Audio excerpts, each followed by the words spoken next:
Hey, BBio. So these notes are called transcription and translation, the details. Make sure you've done all of the basic transcription and translation assignments first before watching this video. It's going to dive into some of the nitty-gritty details, corresponds to chapter 17. Not all of these are going to be tested on in like a memorization basis, but they might be mentioned. And so very important to know some of these details. All right, so up first, again, protein synthesis / gene expression, kind of two different ways to describe the same thing. So a reminder that genes code for proteins. Some exceptions to this. Some genes code for RNA molecules that then don't end up getting translated to protein. For example, the rRNA that makes up ribosomes would not then be translated into a protein because we just need that rRNA. Another example would be tRNA. We need tRNAs in order to do translation. So some genes code for the different tRNA molecules. This number is changing all the time because we are doing so much biotechnology, because we have advanced algorithms and computer programmers these days that can figure this stuff out. We're learning about more proteins and genes all the time. So we have about 30,000 known human proteins, but only about 20,000 protein encoding genes. So how is that possible? How do we have more proteins than there are genes that can code for them? One, alternative splicing. We're going to get more into that, but basically combining those exons in different combinations. And in that way, one gene can code for a set of closely related polypeptides. So I think in class I was talking about keratin. There's actually lots of many types of keratin. Keratin's in your hair, it's in your skin, it's in your nails. And they're all closely related. So they would have maybe one gene that codes for keratin, and we take out different introns, splice back together different exons in order to make those slightly different versions of keratin. So this normally comes with a pear deck. So every time we go to a pear deck, I'll do like the Dora the Explorer thing, and I'll pause. True or false? All genes code for proteins. That's right, false, because some genes code for RNA molecules. All right, so we're going to talk about transcription details first, focusing on this right here, DNA to mRNA and just RNA in general. All right, we can break our 3 steps of transcription down into 3 steps, okay? And again, only the gene needed is transcribed. The 3 steps are initiation. We must start transcription. We initiate it. Elongation, doing pretty much the actual transcription itself. So adding in all those ribonucleotides, and then termination, the end. We end transcription. The average protein is 458 amino acids long. The average gene is 10,000 to 30,000 base pairs with large variation. So we can abbreviate this 10 to 30 kilobase pairs. So you can see way more nucleotides than necessary for the average protein here. A transcription unit is the DNA that's actually transcribed into RNA. And so when we initiate transcription, that is where we're going to be starting it at the site called the promoter. And the transcription unit is the actual chunk of DNA we'll actually be transcribing. So the promoter is very important. If you're going to write something down, I would definitely write down promoter. By the way, you have this as a note guide in your packet. Probably should have started with that at the beginning of these notes, but in your packet, you have a note guide for these slides. Feel free to use that or any other method of note taking. So the promoter is where RNA polymerase actually attaches and starts transcription, and it's upstream. It's in front of the transcription unit. Okay, so here's our promoter that we see RNA polymerase is going to bind and it is upstream of the DNA from the transcription unit. Okay, so one thing I want to point out in this picture is we read DNA 3' to 5', so we can see here's our 3' end, and our RNA transcript is being shown along the bottom strand this time because this is showing 3' to 5'. So we're reading it 3 to 5, but we know we are opposite because of complementary base pairing and the anti-parallel nature. So this is going to go this direction, which would be 5' to 3'. And so you can see the RNA doesn't kind of stick around in between. The DNA rewinds back up, helicase unwinds. We have enzymes to help rewind. And so this RNA kind of actually like comes out of that double helix. So it only stays temporarily bound for a little bit during elongation. So downstream is like further down from where we start transcription. Upstream is, again, like before the transcription unit where the promoter is. So again, transcription unit, actual DNA, we need to turn into mRNA. All right, we're going to do a little bit of math. Here we go. If on the last slide, I told you that the average protein is 458 amino acids long, but the average gene is 10 to 30,000, I told you that's way too many base pairs of nucleotides. What is actually the minimum number of nucleotides to code an average protein of 458 amino acids? So pause the video, do some maths, see if you can get it right, and then we'll go over it together.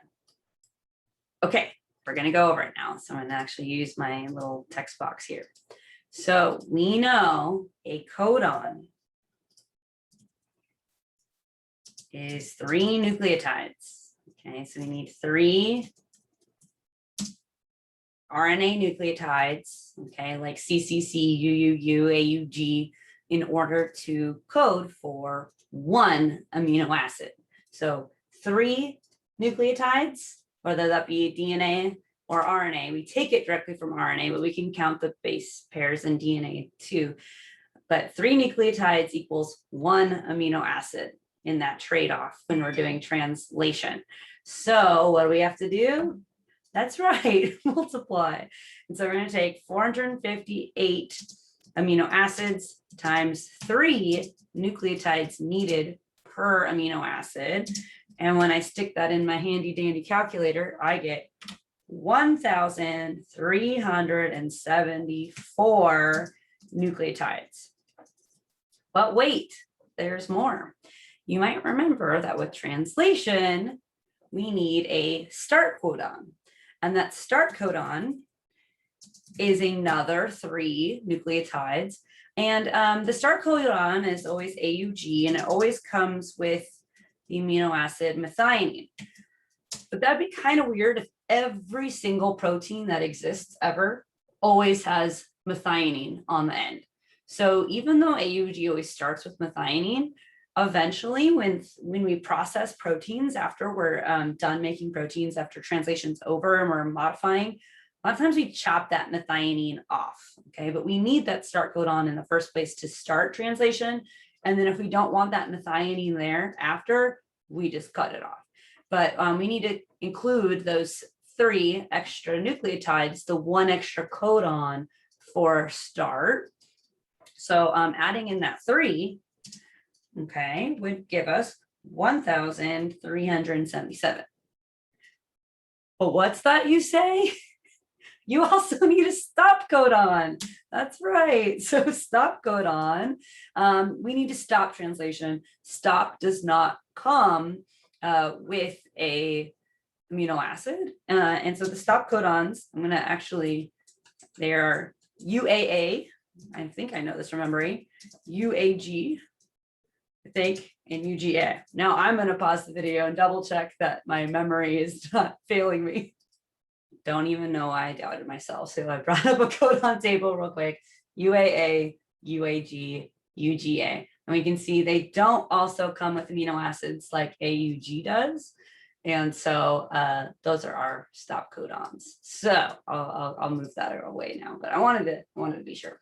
So the stop, though, that 1 codon has to have a we have to have the stop codon. So that's another 3. Okay, so we add 3. So actually, this is our final number here.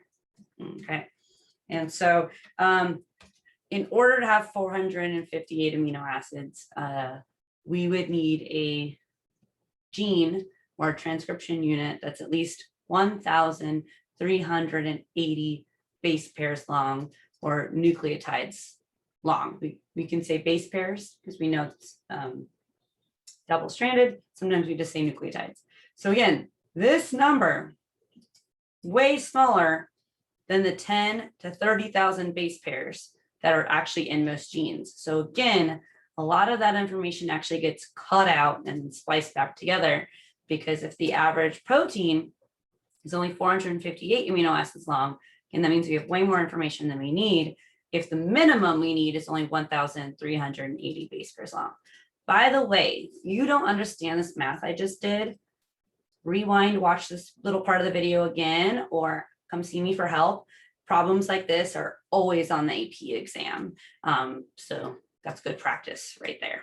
Okay, let's keep it going. How does transcription start? How does it initiate? We call it initiation. So we have specific sequences of nucleotides along DNA, and that marks where transcription of a gene begins and ends. So you might remember hearing about these actually in our cell communication unit, unit 4, transcription factors, okay? So a lot of cell communication is actually just telling transcription factors to go sit on DNA, because that is where we can increase transcription. Or we have some transcription factors that were released to stop transcription or block transcription. But transcription factors are proteins that are kind of shown in purple here that help RNA polymerase bind to the promoter in eukaryotes. Okay. And so here, this big gray in the back here is kind of like representing the promoter in RNA polymerase.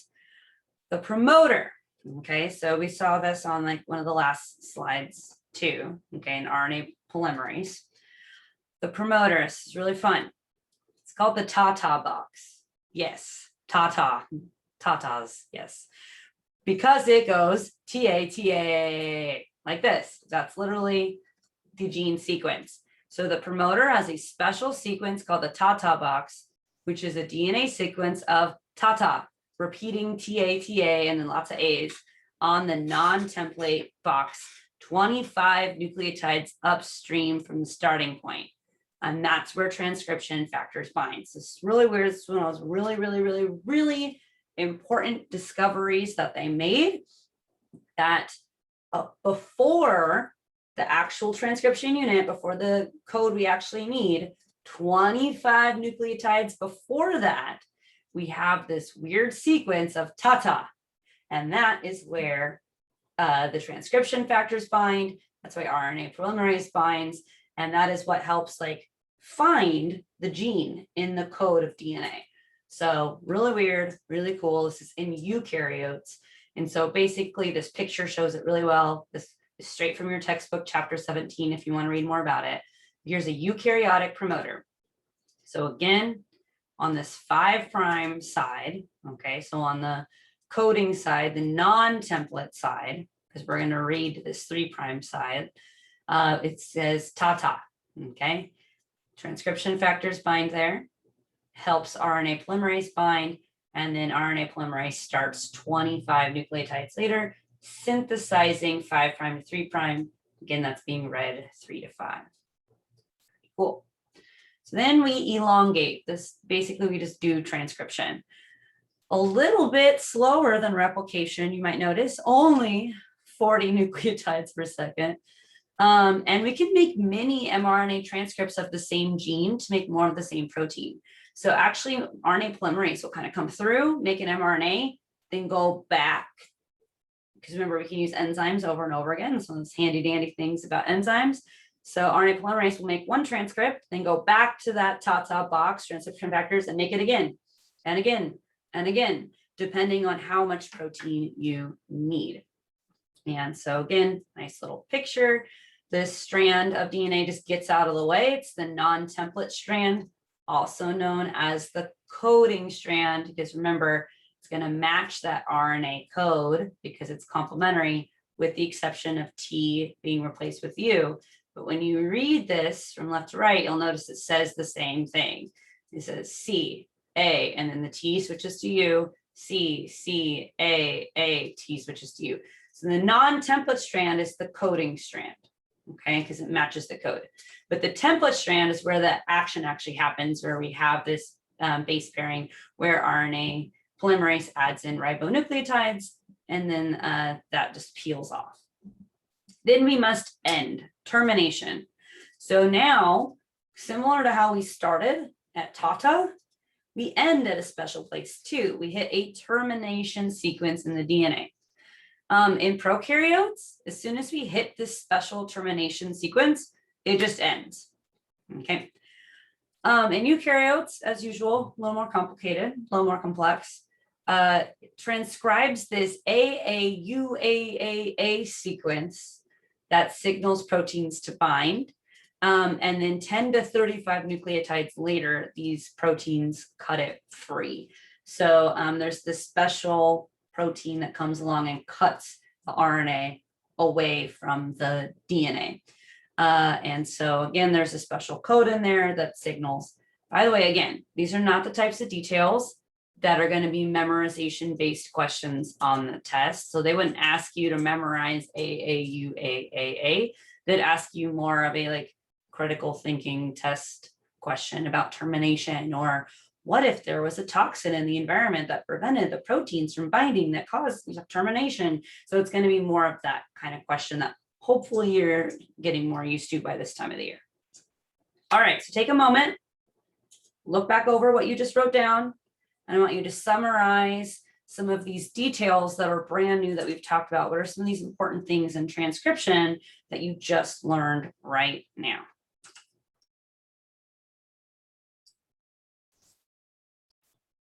All right, pause the video if you're still writing. Otherwise, let's keep going. What is the promoter? Is my question next. All right, so what you need to know about the promoter is that is where RNA polymerase actually binds to the DNA so that we can start transcription. So the promoter is that sequence, TATA, that's where transcription factors can bind. So then that helps guide RNA polymerase there. But basically, you just need to know that is where RNA polymerase binds to DNA so that we can start transcription. Okay. Now, we talked a little bit about this already, and it was in the POGL, RNA processing in eukaryotes. Once transcription's over and we have our mRNA transcript, we're not done. Enzymes in the nucleus. This is still in the nucleus before RNA is even allowed to leave. We modify the pre-mRNA before it can leave. The 5' end gets a 5' cap, and it's a modified form of a guanine nucleotide. It's methylated, so sometimes it's called a methyl cap. And you might remember from chemistry or our chemistry unit that a methyl group is CH3. The 3' end, so like the back end, gets about 50 to 250 more A nucleotides called the poly-A tail. So again, it's at the end, tail, poly, mini, A for adenine. Why? This is to help export for the nucleus. So this 5' cap allows it to find the nuclear pore and actually leave. So it's one of the things that lets it leave the nucleus. It's like a key. And then it also protects mRNA from digestion on the back end. So again, I talked a little bit about this in class today. We have these little Pac-Man digestive enzymes called exonucleases, and they start eating up mRNAs from this direction at the 3' end. And that is so we don't continuously translate mRNA transcripts and make too much protein. So we protect this like a buffer region. Old Pac-Man comes along and eats it. Once it gets to, this actual part, the part that actually codes for proteins, then we're not going to get a functional protein anymore, and the mRNA is basically useless. So it's a control so we don't make too much of the same protein. The more A's we add, the longer that mRNA is going to stay alive, useful in your body. So the more protein you're going to get, the shorter it is, the quicker it's going to get digested. Lastly, this 5' cap helps it find a ribosome, so we can go to the next step, which is translation. Also, RNA splicing. So this is our intron exon situation. So again, the average transcript is 27,000 nucleotides, but as we calculated, we only need about 14,000 to translate, and even, sorry, not 14,000, 1,400, but even of that, not even all of that codes directly for an amino acid. We have the start, we have the stop, and then we also have that poly A tail and the 5' cap. So again, introns are non-coding sequences that are intervene or are interspersed or in between throughout the coding sequence. I'm trying to make this lots of alliteration for you to help you remember. Exons are coding sequences because they are expressed and they exit the nucleus. So exons get spliced back together, introns get cut out and recycled. Why? All these introns allow for adaptability of organisms, only need one gene for similar proteins. We reduce the impact of mutations and more. And this also explains why humans have the same number of genes as a nematode, because we have a lot of extra DNA. And so the enzyme body that helps with this, it's really cool. It's called a spliceosome. So this is an enzyme protein RNA complex that helps to cut out these introns. So you can see there's some temporary base pairing here to help the introns line up correctly, but it's in a protein like an enzyme. And so it's this like kind of special complex that slices out the introns. And again, they can get recycled. They're nucleotides, so they can get used again in the next round of transcription. All right. And then we splice these exons back together. All right, matching. Go ahead and pause the screen again and match A, B, C, D with 1, 2, 3, 4, and take a moment to appreciate the hilarious joke I put on the screen.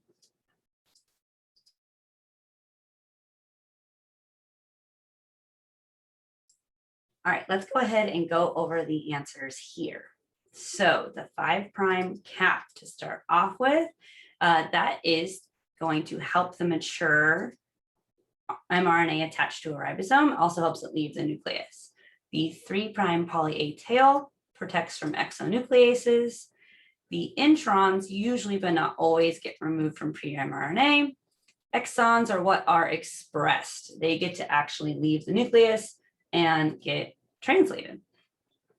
All right, if you missed any of those, go back and rewatch or make sure you follow up with me.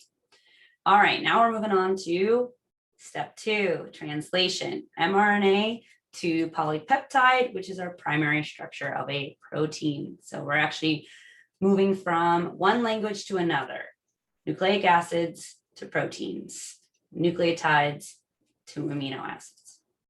All right, details. Your cell keeps all 20 amino acids stocked up at all times in the cytoplasm, so you can make whatever protein you need at any time. You get these from food, or you synthesize them yourself. The essential amino acids are those you have to get from food. That's why they're called essential. You need to eat them. You need to get them in your diet. Every single organism has a different list of essential amino acids. So our list might be different from other animals, okay? So our list of essential amino acids are these 9. Oops, I don't know what just happened. And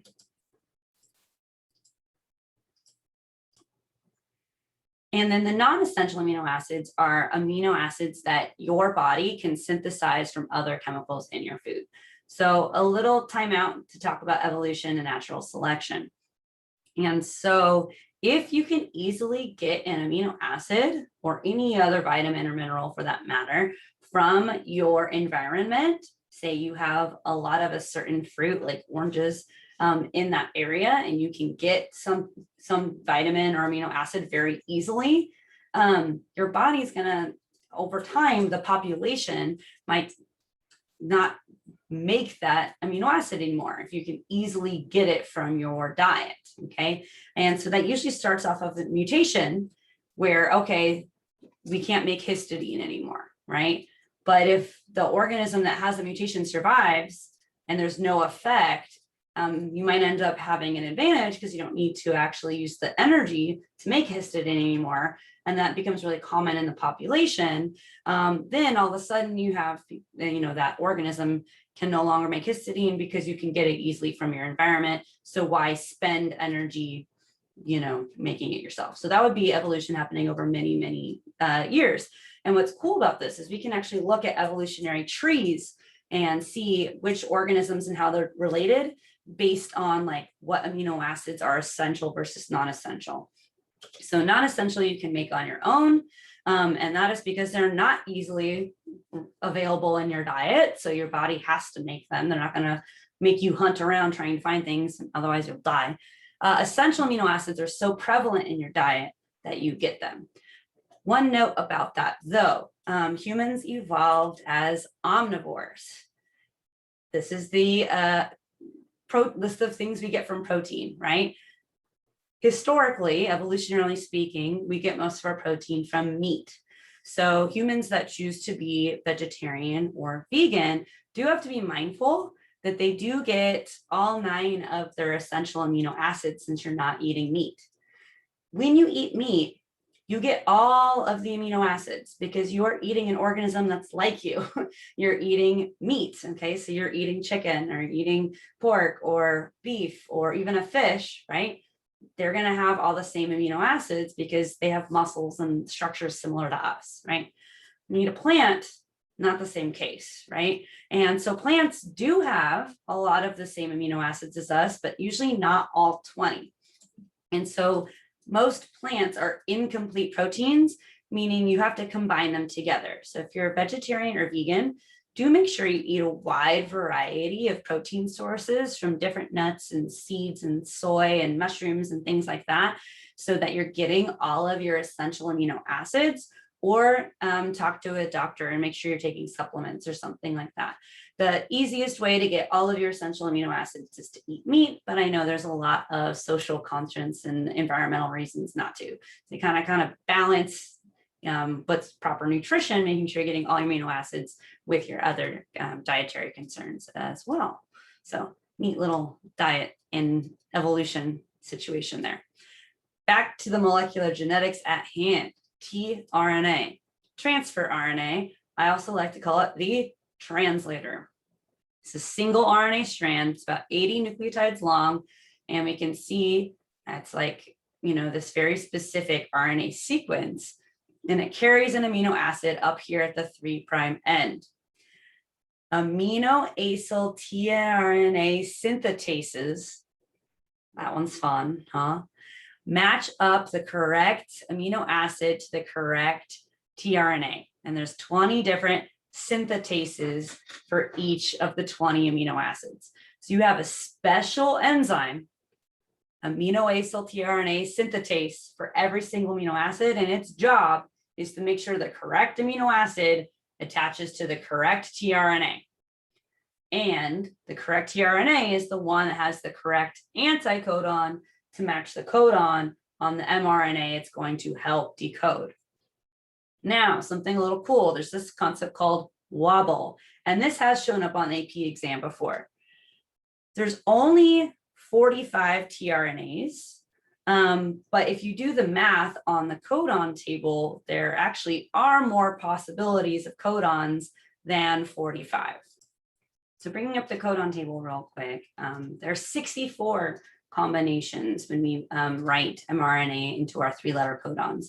And you can see that because we have 4 combinations in each box. We have 16 boxes total. 4 times 16 is 64. Some of these code for stop, but anyways, there's 64 possible codons, but only 45 tRNAs. So some can actually bind to the quote wrong third letter in the codon. And so the reason that that's okay and that's possible is you probably noticed that it's the first two letters in the codon that are the most important, because there's 64 combinations, there's only 20 amino acids. So for example, GUU, GUC, GUA, and GUG all code for val, which is valine, right? So we really only need one tRNA here. We need it to match up with GU. So if it needs to match up with GU, it would say CA, so it can match up with GU. But then this third one can have a wobble, it doesn't have to be perfect, because you're going to get valine no matter what. And you'll see there's quite a few, like serine has a ton, there's 6 different ones.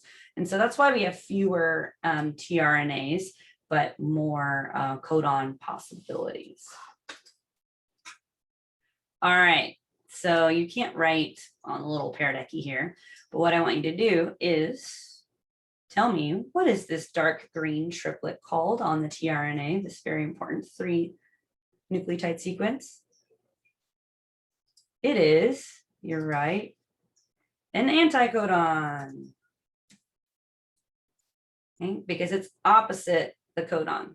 So the correct mRNA codon that would bind to this, A goes with U, and then we would have another U, and then we would have G with C. So now up here it says write the correct amino acid. So let me drag this codon table back over here. UUC, UUC over here. We're going to get PHE, phe, standing for phenylalanine. And I've noticed that most of the time on the test, they give you a codon table. You don't have to memorize this. Most of the time it is these 3-letter abbreviations instead of the full name on the AP Bio exam. So anyways, phenylalanine. So we can write that on over here. So up here, this would be PHE for phenylalanine. Okay. So we always use the mRNA, not the tRNA anticodon. By the way, that's a mistake people make. You use the mRNA, that's what actually codes. The tRNA is just that complementary base pairing, so we get the correct amino acid popping in there. Nope, I had that already. What do you know? Okay, ribosome. So this happens at the ribosome, translation. And so again, it's made up of rRNA and proteins in 2 pieces, the large subunit and the small subunit. And remember, in prokaryotes, those subunits are slightly smaller, and in eukaryotes are a little bit bigger because we usually have longer mRNA transcripts that we're working with. And so here's like a little computer model. Here's the cartoon model. And we actually have a couple different locations on this ribosome. We have, I would say, most importantly, first is this A site, okay, the aminoacyl TNA binding site, okay. So this is where we actually bind the anticodon to the codon. Then it shifts over to the P site, and that's where the peptide bonds form between one amino acid and the next. And then it shifts over, and then that's the exit site. We have a little like tunnel that we leave out of, that tRNA leaves after it's dropped off its amino acid, and mRNA binds to this side. Okay. All right. So initiation, same kind of language here. So we initiate with the start codon. So the small ribosomal subunit binds to mRNA, and we can see it's right here. And we have our start codon AUG. Okay, you'll notice 5', 3' on the mRNA. And so AUG is 5' to 3', and then UAC goes backwards. So in this case, we're kind of reading it backwards. So that's a little different than DNA. DNA we read 3' to 5'. In translation, we read the transcript 5' to 3', because we're basically synthesizing protein at this point. So if you want to think just the word synthesis always is 5' to 3', that's how I always remember this. Okay. This does require a little bit of energy. So we see GTP actually being used instead of ATP this time. And all right, we've bound, we're initiating. Then elongation. I wanted to remind you what a peptide bond actually looks like, okay?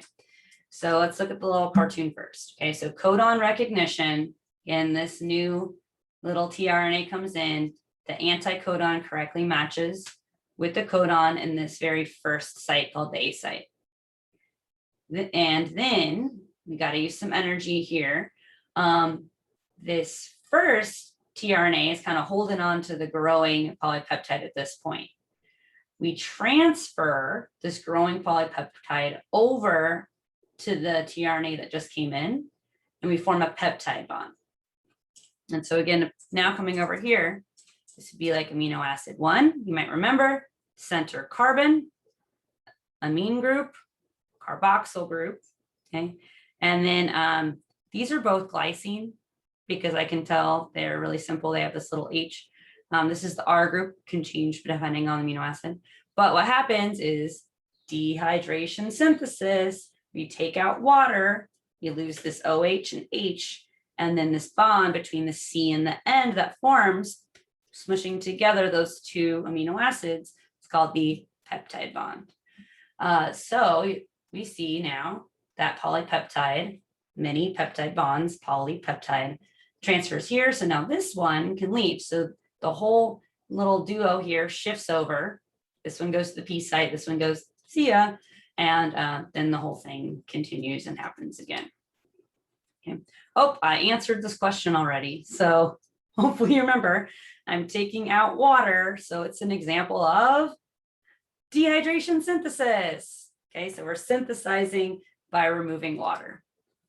There we go. Unit 1. I already had it written on the screen. Look at that. Okay. Step 3, we have to end translation. So again, we had a stop codon, WAG, WA, or UGA. And then instead of a tRNA coming in, we get a release factor, which lets the ribosome know translation's over. The polypeptide becomes a free polypeptide. It is released.